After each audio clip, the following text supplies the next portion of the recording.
नमस्कार दोस्तों, आपका बहुत बहुत स्वागत है आपके अपने चैनल मेरा सफ़र में। दोस्तों, आज मैं आपको शनि महाराज की कथा सुनाने वाली हूँ।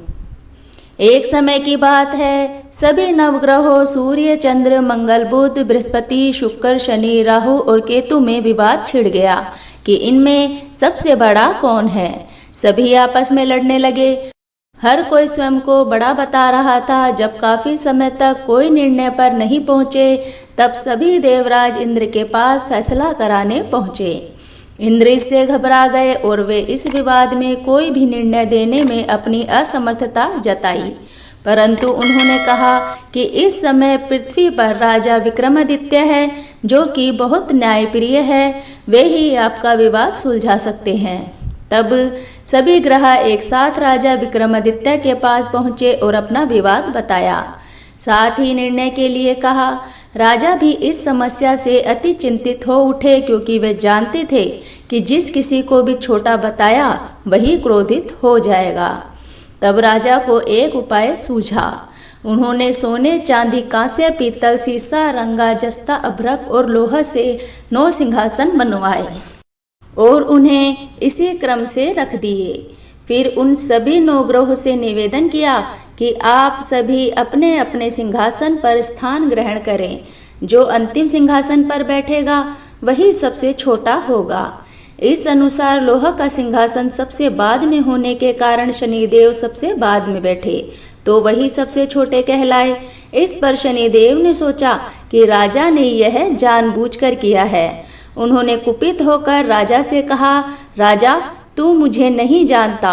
सूर्य एक राशि में 1 महीना, चंद्रमा 2.25 महीना, 2 दिन, मंगल 1.5 महीना, बृहस्पति 13 महीना व बुध और शुक्र 1-1 महीने विचरण करते हैं, परंतु मैं 2.5 से 7.5 साल तक रहता हूँ। बड़ों बड़ों का मैंने विनाश किया है। श्री राम की 7.5 आने पर उन्हें वनवास हो गया। रावण की 7.5 आने पर उसकी लंका को बंदरों की सेना से परास्त होना पड़ा। अब तुम सावधान रहना। ऐसा कहकर क्रोधित होते हुए शनिदेव वहां से चले गए।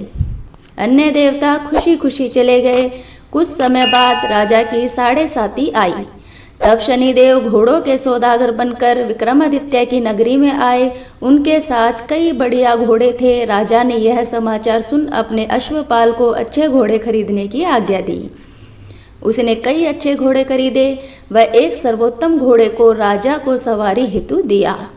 राजा जो ही उस पर बैठा, वह घोड़ा सरपट वन की ओर भागा। भीषण वन में पहुंच वह अंतर्ध्यान हो गया और राजा भूखा प्यासा भटकता रहा। तब एक गवाले ने उसे पानी पिलाया। राजा ने प्रसन्न होकर उसे अपनी अंगूठी दी। वह अंगूठी देकर राजा विक्रमादित्य अगले नगर की ओर चल दिए और वहां पहुंचकर अपना नाम उज्जैन निवासी वीका बताया। वहां एक सेठ की दुकान में उसने जल इत्यादि पिया और कुछ विश्राम भी किया।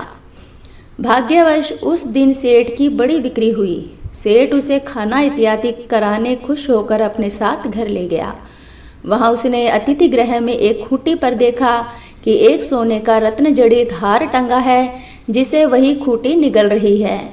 थोड़ी देर में पूरा हार उस खूंटी ने निगल लिया। तब सेठ ने आने पर देखा कि हार गायब है। उसने समझा कि वीका ने ही उसे चुराया है। उसने वीका को कोतवाल के पास पकड़वा दिया। फिर राजा ने भी उसे चोर समझकर हाथ पैर कटवा दिए।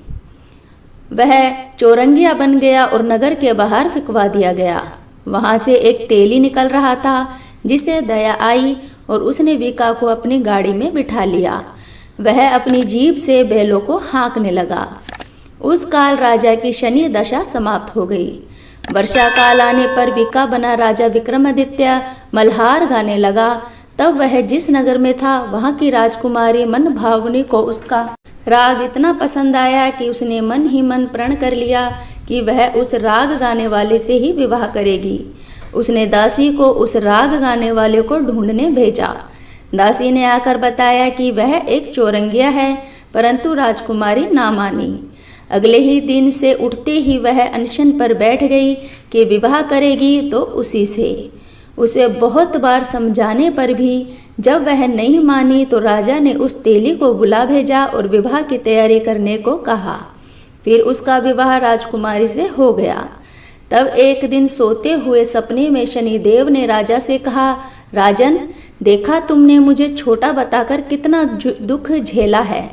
तब राजा ने उनसे क्षमा मांगी और प्रार्थना की कि हे शनिदेव, मुझे माफ़ करे और जैसा दुख मुझे दिया है किसी और को ना देना।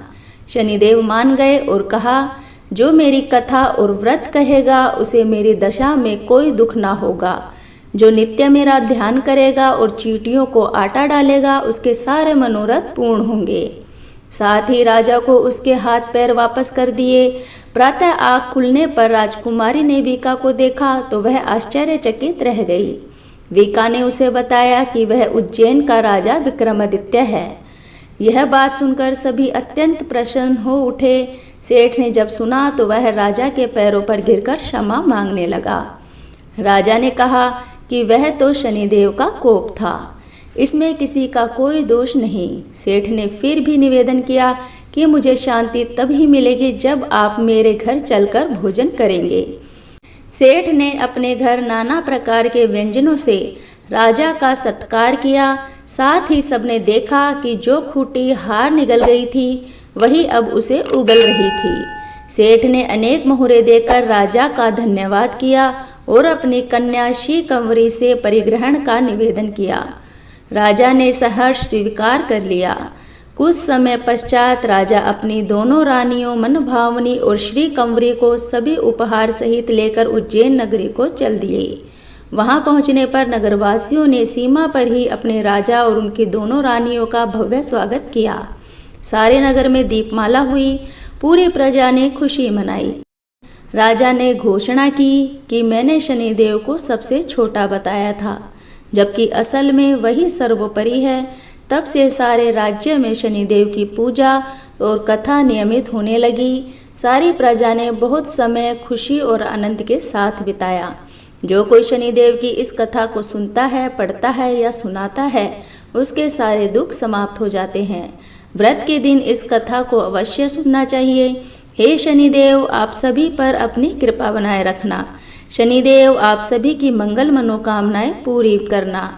मिलते हैं नेक्स्ट वीडियो में एक नई कहानी के साथ। अगर आपने चैनल को सब्सक्राइब नहीं किया तो प्लीज़ चैनल को सब्सक्राइब कीजिए, बेल आइकन को प्रेस कीजिए, जिससे आपको हमारी आने वाली वीडियो की नोटिफिकेशन सबसे पहले मिल सके।